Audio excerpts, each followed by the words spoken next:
মনে করি যে আমরা এই উপমহাদেশের মানুষ এই নদীর উজানের ভাটির সবার সম অধিকার, জন্মগত অধিকার, ন্যায্য অধিকার।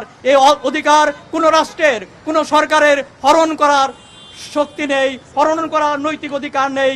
তাই আমরা মনে করি অবিলম্বে নদীর উপর ন্যায্য অধিকার প্রতিষ্ঠার জন্য একটা চুক্তি, সামগ্রিক চুক্তি, অর্থাৎ ভারত বাংলাদেশ, প্রয়োজনে চীন, নেপাল, ভুটান সহ সবাই মিলে আমরা একটা মানবিক এবং যৌক্তিক চুক্তিতে যেতে পারি। প্রয়োজন হলে সহায়তা দরকার, যেমন সিন্ধের চুক্তি হয়েছিল, বিশ্বব্যাংক সহায়তা করেছিল, মধ্যস্থতা করেছিল।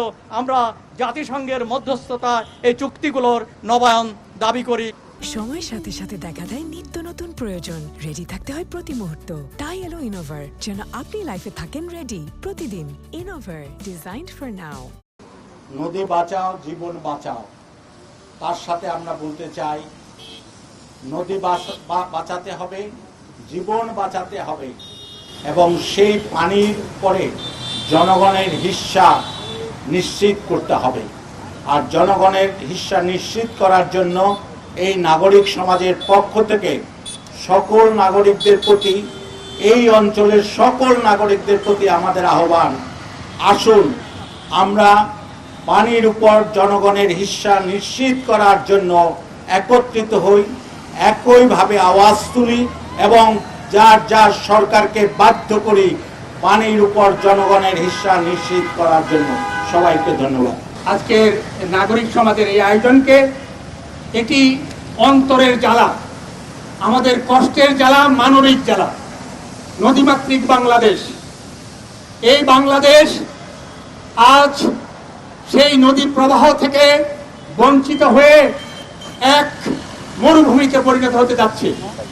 আজ থেকে 50 বছর পূর্বে মাওলানা ভাসানী তা উপলব্ধি করে সেই ফারাক্কাবাদের লং মার্চ করেছিলেন।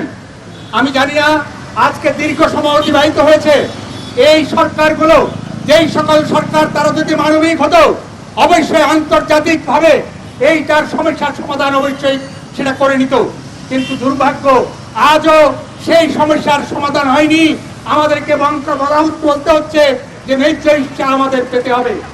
এটি জাতিক আন্তর্জাতিকভাবে আজকে এই সমস্যার সমাধানের জন্য আজকে যে এখান থেকে যে বক্তব্যগুলি দেওয়া হচ্ছে, আমার মনে হয় এটাকে আরো জোরালো করে যদি এর সমস্যার সমাধান করতে হবে, সরকারকে আরো আন্তরিক হয়ে এই আন্তর্জাতিকভাবে তা মোকাবিলা করে ব্যবস্থা নিতে হবে।